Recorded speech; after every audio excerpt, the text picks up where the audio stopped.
Today, we are diving into a story that is both incredibly real and, frankly, unbelievably strange.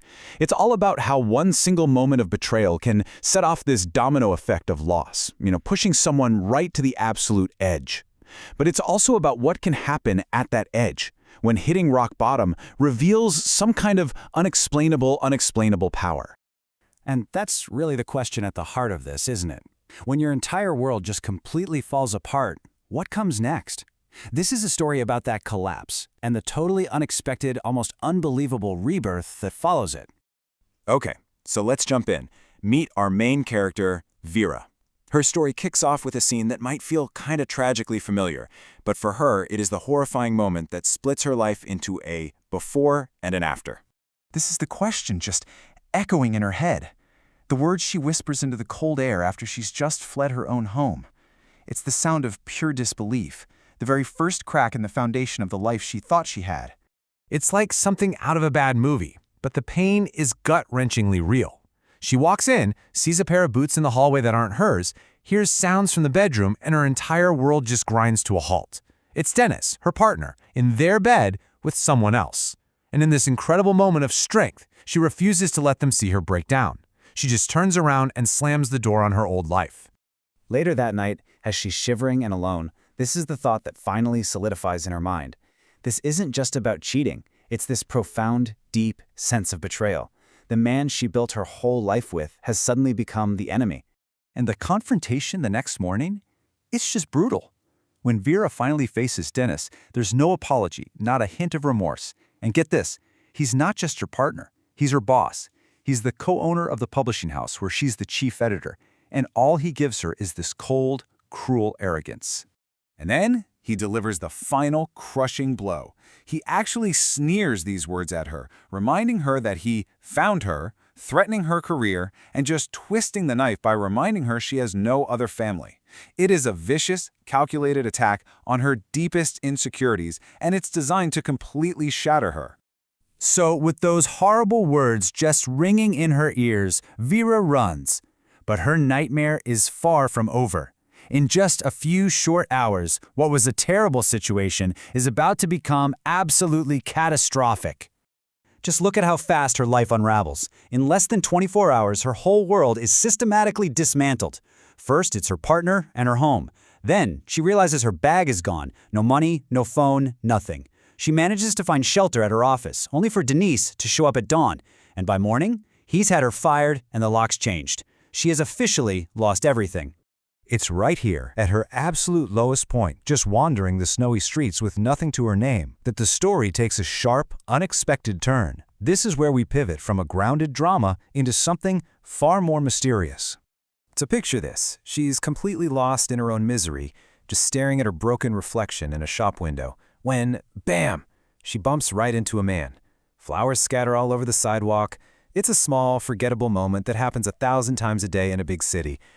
Except, this time, it's not.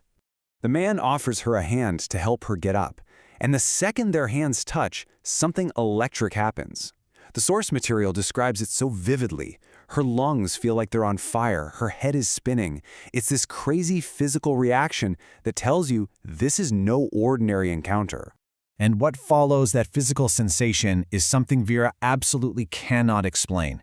It's something that's about to change not just her day, but another person's entire life. She gets a vision. And let's be super clear here. This isn't a memory or a daydream. We're talking about a full-blown, terrifying premonition, a sudden, unwanted glimpse into the future. The first thing she sees, it's him, the man she just met, the one who helped her up. He's sitting inside a black car. Then, her mind zooms in on this one chilling detail, the license plate. It's 545. See? This isn't some vague feeling. It's specific, verifiable information. And then, the vision hits its horrifying peak. The car is engulfed in flames, and the man is inside, screaming as he's consumed by the fire. It is an image of pure, unimaginable terror. She snaps out of it, and her first and only instinct is to save him. She begs him, tomorrow, don't drive your car. But, how do you even begin to explain that to a total stranger? He just gives her this concerned smile and says she must have hit her head. And then, to her absolute horror, she watches him walk towards a black car with the license plate 545. She screams for him to wait, but he just waves her off, probably thinking she's completely crazy. He walks away, leaving Vera standing there alone with this terrifying knowledge. And this is the moment where their two lives, now unknowingly tangled together, start running on these parallel tracks. I mean, the contrast between them is just incredible, right? On one side, you have Vera, who has literally nothing left. She's homeless, jobless, and alone, but she's holding on to this powerful, terrifying truth.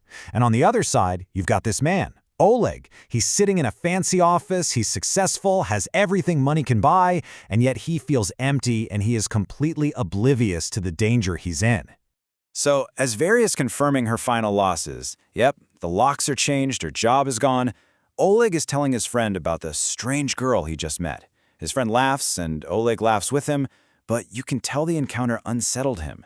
Something about the sheer terror and desperation in her eyes just planted a seed of doubt in his mind. And that little seed of doubt, it leads to this. That night, he just can't shake her warning. It makes absolutely no logical sense, but her plea was just too real to completely ignore. So he makes a choice that goes against all reason. He decides he's not going to drive his car the next day. And this, right here, is the heart of the story. In her absolute worst moment, when she had nothing and no one, Vera performed a completely selfless act. She tried to save a stranger. And that warning, born from her own pain and chaos, has now literally altered the course of fate. So we're left with this powerful idea. Vera's inexplicable vision and her desperate warning have just saved a man's life. But as she sits there, alone on the cold street, with no home, no job, and no one to turn to, you just have to wonder, who is going to save her?